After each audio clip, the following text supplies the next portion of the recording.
escribir, por ejemplo, la noche está estrellada y tiritan azules los astros a lo lejos. El viento de la noche gira en el cielo y canta. Puedo escribir los versos más tristes esta noche. Yo la quise y a veces ella también me quiso. En las noches como esta la tuve entre mis brazos. La besé tantas veces bajo el cielo infinito. Ella me quiso, a veces yo también la quería. Como no haber amado sus grandes ojos fijos. Puedo escribir los versos más tristes esta noche. Pensar que no la tengo, sentir que la he perdido. Oír la noche inmensa, más inmensa sin ella. Y el beso cae al alma, como al pasto el rocío. ¿Qué importa que mi amor no pudiera guardarla? La noche está estrellada y ella no está conmigo.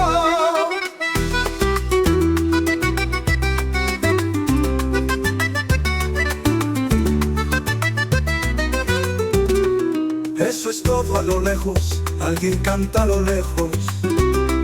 Mi alma no se contenta con haberla perdido. Como para acercarla, mi mirada la busca. Mi corazón la busca y ella no está conmigo. La misma noche que hace blanquear los mismos árboles. Nosotros los de entonces ya no somos los mismos. Ya no la quiero, es cierto, pero cuánto la quise. Mi voz buscaba el viento para tocar su oído. De otro será de otro, como antes de mis besos. Su voz, su cuerpo claro, sus ojos infinitos. Ya no la quiero, es cierto, pero tal vez la quiero. Es tan corto el amor y es tan largo el olvido. Porque noches como esta la tuve entre mis brazos. Mi alma no se contenta con haberla perdido. Aunque este sea el último dolor que ella me causa.